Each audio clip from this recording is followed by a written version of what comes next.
Welcome to Innovating Business. My name is Luke Bonner. I'm the Senior Economic Development Advisor for the City of Sterling Heights. Thanks for tuning in, or for those of you listening, thanks for checking in on the podcast. Today we have Paul Cerwin, who's the Site Manager for Miba HydraMechanica Corporation, say that 3 times fast, on Cobb Drive in Sterling Heights. Paul, thank you very much for joining us today. Thank you for the opportunity. Absolutely. So let's talk about Miba HydraMechanica.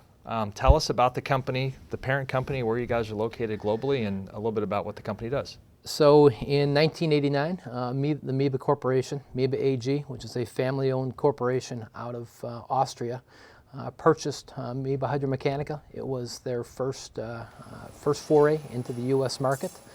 Since that point, we have grown consistently. Miba AG out of Austria, it's a family-owned corporation, about $1 billion in sales.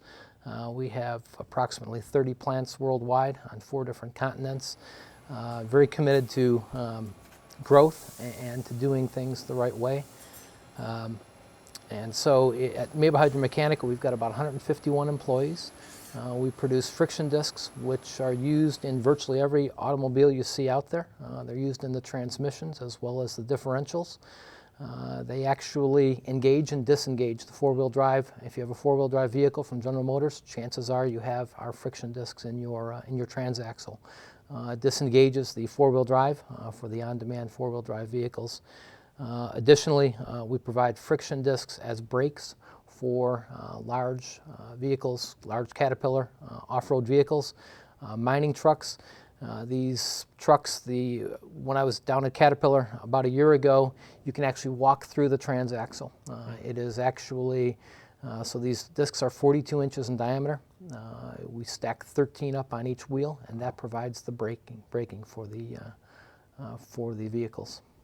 So tell me, locally here in Sterling Heights, what do you do as site manager over the operation here? I've got responsibility for the entire unit, everything from the financial. We operate very independently of our corporate parent.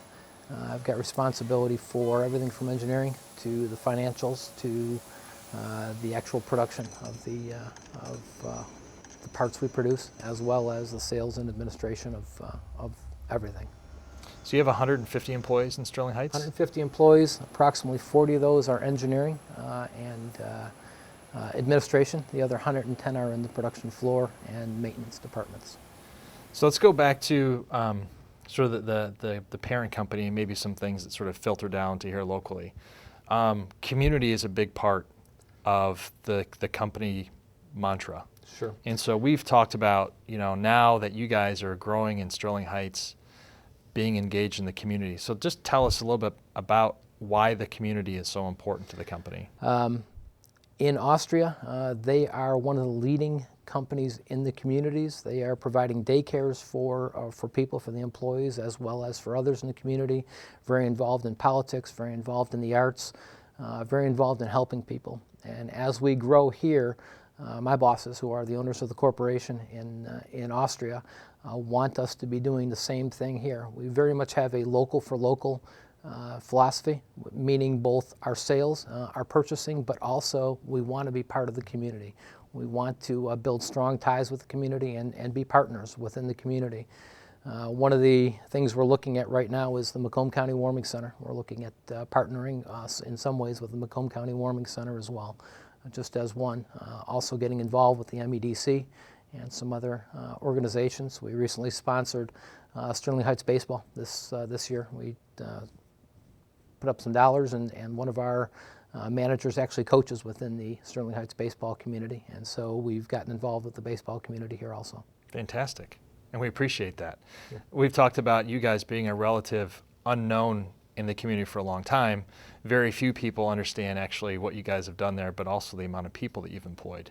So now the growth is giving you an opportunity to step out into the community more, which helps for corporate image. Yes. And also for recruiting employees as Absolutely. Well, which you guys are continuing to add. Right. I want to go back to the local for local. That means purchasing locally as much as possible. Correct. Absolutely. So how much work do you guys do locally now? Let's call it, maybe Sterling Heights first, if there is any local customers, but then also throughout the state of Michigan. So from a purchasing standpoint, a significant portion of our what we buy is steel cores. A lot of those are stamped by Selective Industries, which is actually up in the St. Clair area. Well, actually just south of St. Clair, which is in Macomb County, as well as we've got a number of small stampers right in this area, and we actually are helping them build their businesses. We are their largest customers. As a matter of fact, we're about 75% of one of the company's business. We also purchase from some out of state, which would be out of Indiana, sort of the Midwest. We do have a stamping facility in Slovakia, but we are actually trying to move stuff from our stamping facility in Austria to our facility here in the Detroit area. We're embarking on a approximately $4 million investment, which will bring a lot of those services that we provide in Austria or in Slovakia, gear cutting, laser cutting, etc., to our site here. So we'll no longer have to be importing or bringing those from our sister company in Slovakia.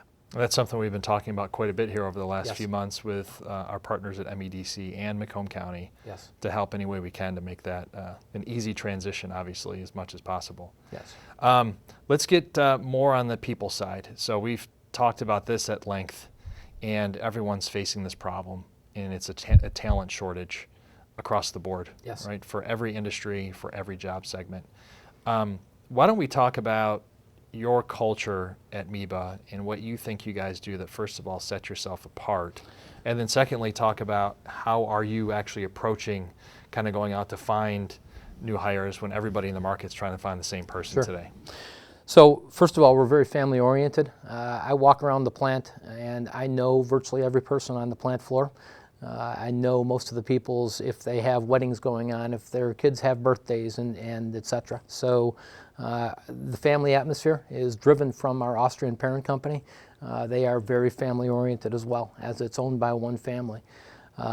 And that's what we can offer. We can offer that family atmosphere, that ability to have a personal relationship with the employees, versus a large company which is employing 3,000 or 4,000 people. Sure. That doesn't have that direct contact with right. the site managers or with the human resource manager or with the engineering manager. All of our managers spend a tremendous amount of time out on the floor, and that's not just improving the processes, but actually getting involved with the people, spending time with the people. We're looking at initiatives. You know, we do a lot of team building events where we bring in consultants, but on the other hand, we're looking at team building events to integrate both the production floor as well as the office and engineering departments, so that everybody becomes one team and one family. We had a gentleman who had a death in his family, a daughter, about a year ago, and the turnout for the funeral from both management as well as the engineering department and the production floor was overwhelming. And you know, one of the reasons he stayed with the company was the family atmosphere. Sure, Yes. to tie back to that. Yes. So tell me again about kind of what you guys are going through now in terms of adding to your team. Either difficulties or some things that you're doing maybe unique and different to try to find that talent to bring in. So we actually, in July, we ended up with about 30% of our production staff being temporary employees. Not what we want. We generally want 8 to 10% for temporary employees and the rest direct. We are focused on hiring direct employees, not temporary employees. We want people who are going to be there long term. We've brought in the MEDC. Yesterday, I met with a representative from DHS also, because we're looking at employees that also may be struggling to find employment at other businesses. However, we need them to be there every day. We need them to be there on time. We need them to work hard. But also, we're looking at giving people opportunities, and we find that if you give people opportunities and if they perform, it ends up being a win-win situation. They become very loyal employees to us, but also we want to be loyal to them. So we also we try to be flexible with the employees if they have family issues, etc. We want to be a family, just as you would in your family. So what's the opportunity like for a temporary employee to convert to a full-time employee? Right now it's about 60 days. We work with a couple temporary agencies, and they will come in through the temporary agencies. and within 60-day period, if they perform well, they can be converted to a direct. We offer full benefits, vacation, 401k matches, etc. So we're trying to provide the type of benefits that somebody would want. Also opportunities for advancement. Last year we grew 38%, and this year we expect to grow probably 15 to 20%. That opens up a lot of opportunities within the company for growth into other positions. You know, we're pulling people off the production floor and putting them into Macomb County Community College to get into our engineering departments or potentially into the maintenance department, etc. We're trying to grow from within, and giving opportunities as well. That's fantastic. So really taking care of your people as much as possible and moving them up. Yes. So you talked about growth, Yes. 38% growth, which is a staggering number. Yes. And you've talked about the investment that's coming into Sterling Heights, which you're bringing in from overseas. Yes. I guess there's a lot of commotion out there, right? There's a lot of static in the global politics. Yes. There's a lot of issues coming up with taxes and tariffs and that sort of thing. So as all of these things are, I'll call them sort of in limbo or being major distractions, how does that impact your outlook over the next, let's just call it the next 24 months, because that's the closest, at least that I can think of, is the next 24 months. So Miba is a very stable company financially. Back in the 2009 downturn, globally, did not lay off anybody, even though it was a significant downturn. The family is very conservative financially, so when they are not pulling a lot of money out of the company, they are leaving money in the company and investing. And so we kind of look at it more of a long-term view. Obviously, you know, my financial results this month are important, but on the other side of it, we're looking at this long-term. If you look at this long-term, things have a tendency to smooth out. And I'll give you an indication. The off-highway business, mining trucks, has actually been down for the last 4 or 5 years, starting to come back. We rode out that, and we're still a consistent supplier to Caterpillar, even though we were supplying 50% of what the original volume was. Now they're coming back to us and asking us to be a very strategic partner, because during that downturn we did not miss a beat. We continued to be a consistent, good supplier to them. So now there's opportunities for us as we go forward. So I think our strategy is to take a long-term view. Obviously we have to react, but a lot of these things work themselves out in the long term. So being in the heavy truck industry, Yes. right, which is construction, right, construction and mining. Yes. When you look at your customer base and see where the orders are coming in or maybe dropping off, based on that, how can you best predict maybe where the economy is going? Because obviously if there's a lot of construction going on, Yes. that's a good thing. It Yes. means there's a lot of manufacturing going on, there's a lot of mining going on globally. So who do you kind of look at as the predictor of maybe the longer term economy? Because I know some people have said, you know, when foundry business starts to go down, Yes. that's when everybody should start to be worried. Yes. Foundry business has been pretty good. Mm-hmm. Is there anything in your business that you look at to say, well, Caterpillar's dropping off, that means something's happening? So I think different industries are cyclical, and that's proven out in Miba's model. Miba has invested in and continues to invest in companies, purchase companies around the world to diversify.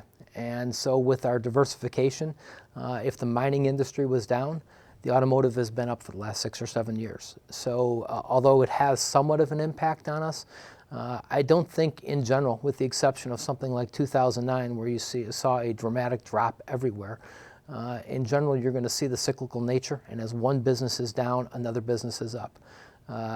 Our bearing plants have been down for the last several years. They haven't been building trains, they haven't been building ships. However, the automotive industry, which we're also heavily invested in, Right. has been up. So now we are seeing the bearing business start coming back, and if you're from Detroit, and I certainly hope this is not, but we've been on an up for a long time, so Right. there's a concern. So we want to, we want to invest, but we want to invest wisely, so we don't want too much extra capacity. The advantage for us is we have, in the Friction Group, which we're part of, we've got 4 plants worldwide with virtually duplicate equipment, so we can move around that capacity, and we rarely end up in a capacity constraint because we can move things around with the flexibility we have. So, Paul, let me just ask a closing question and Yes. make it hyper-local to Sterling Heights. Yes. What is kind of your hope and vision for Sterling Heights over the next few years? I would like to see it grow. We have a lot of people working for us who earn a decent wage, but they don't earn what I would say a good wage. And I would like to see everybody be brought up to a living wage where they're working maybe 48 to 50 hours. I think that is going to be good for the entire Sterling Heights economy and for the entire area. If you've got more stability across the entire breadth of the people, as opposed to the stratification that we might have right now. So I would hope that we get to that point where we can see more people moving into Sterling Heights because they are able to afford the houses, afford the cost of living in Sterling Heights. Sterling Heights seems to be a booming area. From everything we've talked to Sterling Heights, very supportive of business.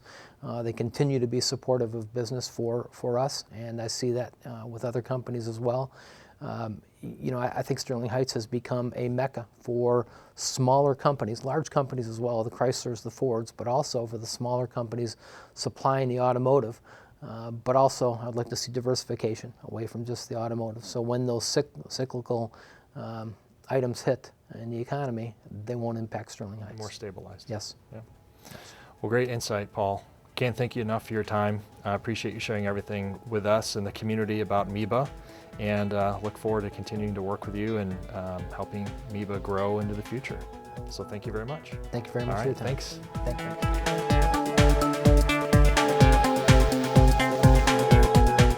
Innovating Business is a production of Sterling Heights Television.